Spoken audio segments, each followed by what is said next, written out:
E aí, continuando a ilustração da nossa aula sobre o gênero jornalístico entrevista, eu trouxe aqui também, ó, uma ilustração onde mostra bem a vida dos nossos políticos, vamos dizer assim, no Brasil, né? É comum uma pessoa, um político, ser entrevistado por vários repórteres, representando várias mídias, né?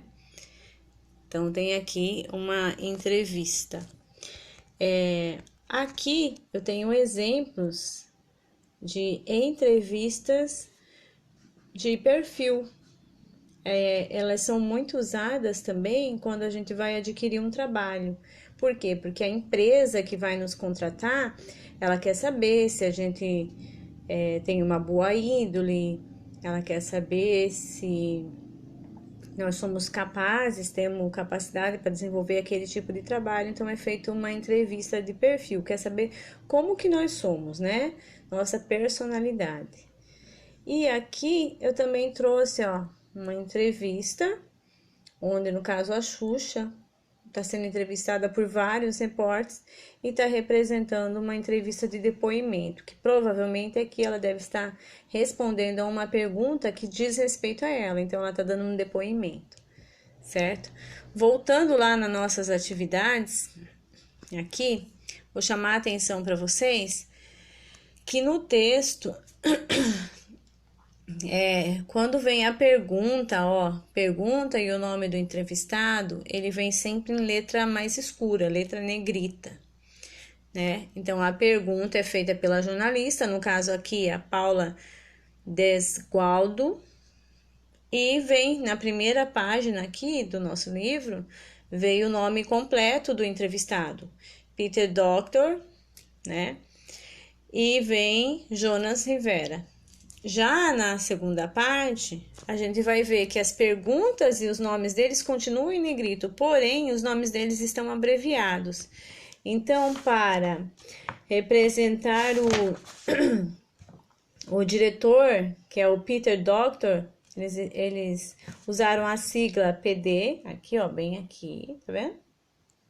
E para representar o produtor da animação, eles usaram a sigla JR, que vem de Jonas Rivera, tá?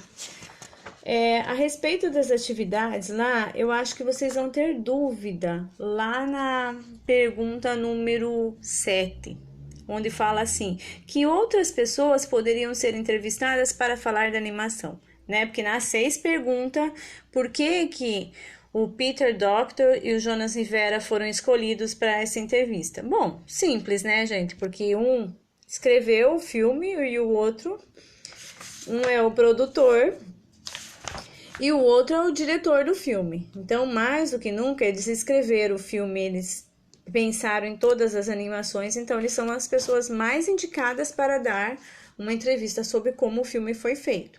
Mas que outras pessoas, que é o que pergunta na número 7, que outras pessoas poderiam ser entrevistadas também? As pessoas que participaram de toda a produção, as pessoas que trabalharam, por exemplo, como os atores, quem foi que fez a fala da alegria, quem foi o ator que fez a fala da tristeza, do nojinho. Então, essas pessoas também podem ser entrevistadas para falar sobre o filme, tá?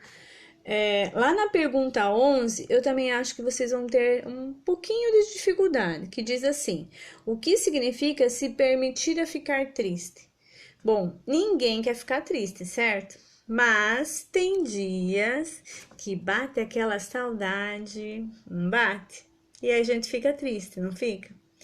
Às vezes é necessário ficar triste, porque assim como tem no filme vários, né, a representação de vários sentimentos, alegria, tristeza, nojinho, medo, né? Mas a gente tem vezes que a gente fica triste porque tá com saudade, ou fica triste porque não pôde ir na praia, né? Pandemia, não dá pra ir pra praia, tem que ficar só em casa, não dá pra ir pra escola, não dá pra abraçar as pessoas que a gente ama, então a gente fica triste. Mas não quer dizer que a gente vai ficar triste pro resto da vida, não. Então, quando ele pergunta o que significa se permitir ficar triste, tem aquele momento que eu preciso, né? Que eu preciso lidar com esse sentimento de ficar triste, Mas isso é só quando for necessário, né? Como eu tô falando aqui, quando bater a saudade, né? Quando ficar assim muito forte. Fora isso, vamos se permitir a ser sempre alegria, né? Nada de tristeza. Quais são as duas narrativas que acontecem ao mesmo tempo? Isso também é uma perguntinha que vai deixar vocês meio confusos. Lá na entrevista, eles falam mesmo que o filme conta o ponto de vista dos pais. Então, eles contam o filme do que está acontecendo na vida da Hiller, né? É que ela tá mudando de lugar, tá mudando de escola, tá mudando de casa. E conta também o que está acontecendo dentro da mente dela. Então, são duas narrativas. Uma, o que está acontecendo na vida em comum dela, com os pais dela, todas as mudanças. E a outra é o que está acontecendo dentro da mente dela, né? Que ela tá aprendendo a ter que lidar com os sentimentos, certo? E a pergunta número 13: o que o produtor e o diretor do filme valorizam mais? O uso da tecnologia ou uma boa história? Explique. Lá na entrevista, ela fez assim, a repórter lá, Paula Desgualdo, ela perguntou: com tablets, cinema 4D e tantos jogos interativos, vocês acham que ainda há espaço entre as crianças para o cinema tradicional? E aí eles responderam: o mundo mudou e a gente se vê isso desde o primeiro filme que a gente fez. Mas o que interessa é contar uma história, fazer filmes. E é o que nós amamos, né? E é sobre o que a gente gosta de fazer. Então eu gosto de imaginar que o mundo de imaginar um mundo em que não há espaço para que não haja espaço para.